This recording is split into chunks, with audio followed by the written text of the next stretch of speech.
pelawak sebagai presiden atau sebaliknya, ini tentang seorang artis pelawak yang mengalahkan lawan-lawan politiknya yang jauh lebih senior dan basah kuyup dalam dunia politik.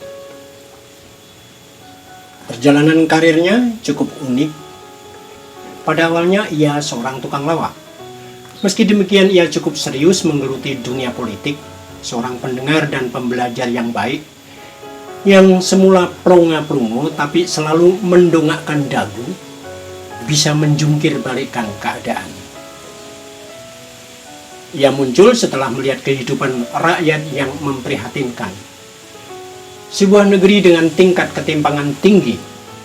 Ia sempat mencalonkan diri sebagai wali kota di kota kelahirannya, namun gagal.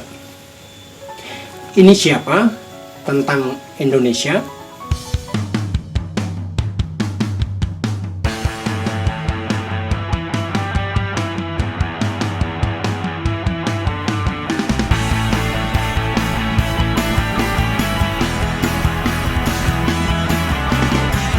Saudara-saudara sebangsa dan setanah air, sedunia nyata dan dunia maya yang ternyata nyata juga. Kalau beda pilihan jangan baper, kalau baper jangan bertindak melanggar hukum karena sedang berkuasa dan bersenjata. Ini terjadi di Guatemala City tahun 2011. Namun 5 tahun kemudian saat usianya menginjak 46 tahun, ia terpilih sebagai Presiden Guatemala.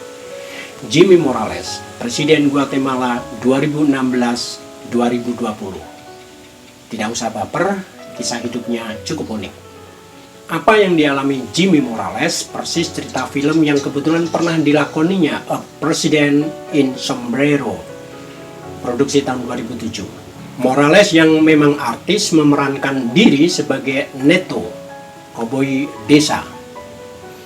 Ini film komedi koboi. Neto hampir saja secara tidak sengaja terpilih sebagai presiden.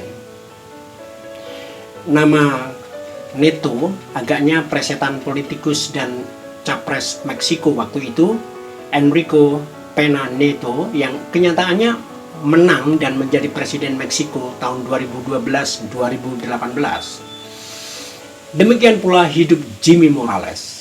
Dalam Pilpres Guatemala tahun 2015, ia mampu mengalahkan kandidat terkuat Sandra Torres.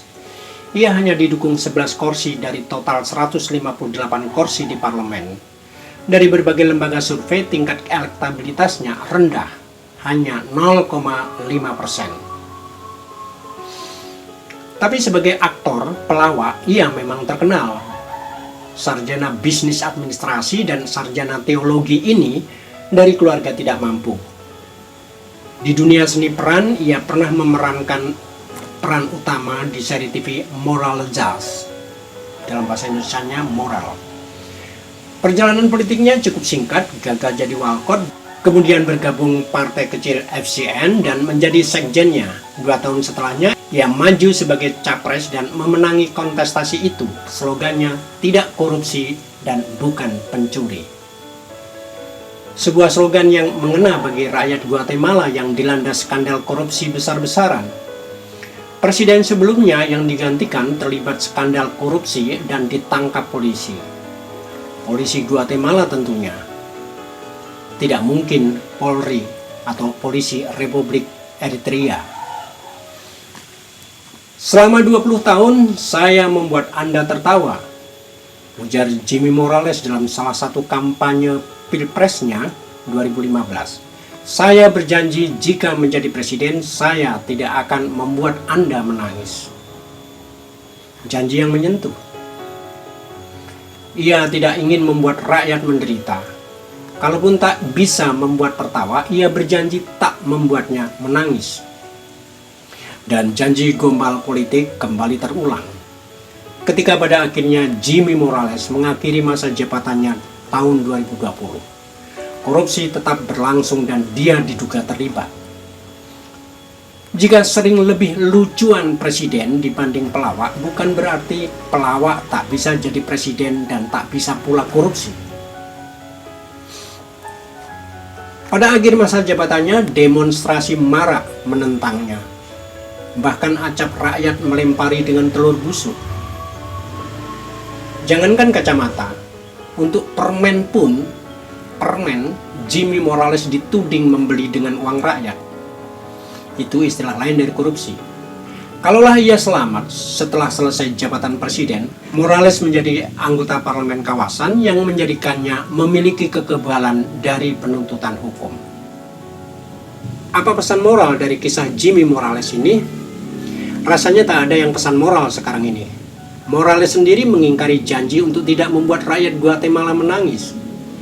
Kalaupun lucu karena paradoks politik juga tak membuat tersenyum, apalagi tertawa. Sekarang, tak hanya di Guatemala, orang bisa sembari tertawa-tawa melakukan penindasan dan perampasan, sembari berkata bahwa semua terserah rakyat. Dan GM, yang bukan Gunawan Muhammad tapi Gus, menyatakan sambil tertawa-tawa, kalau melakukan money politik terang-terangan gitu, kan goblok namanya. Iya. Orang baik dan religius sering menilai diri sendiri begitu polos. Nolong bagi-bagi duit orang kaya, tetapi ngarep pula pahala. Kalau topik ini bukan tentang Guatemala, persis seperti ketika kini Jokowi masih rajin belusukan, tetapi dengan protokoler yang berbeda. Belum lama lalu di Banyumas, 2 Januari 2024, beredar undangan yang ditandatangani Camat Aji Barang dalam acara pembinaan petani se-Kabupaten Banyumas. Ada keterangan begini, saya kutipkan verbatim. 1 peserta mendapatkan uang transport sebesar Rp100.000 dan konsumsi. 2 peserta memakai pakaian bebas rapi dengan warna netral.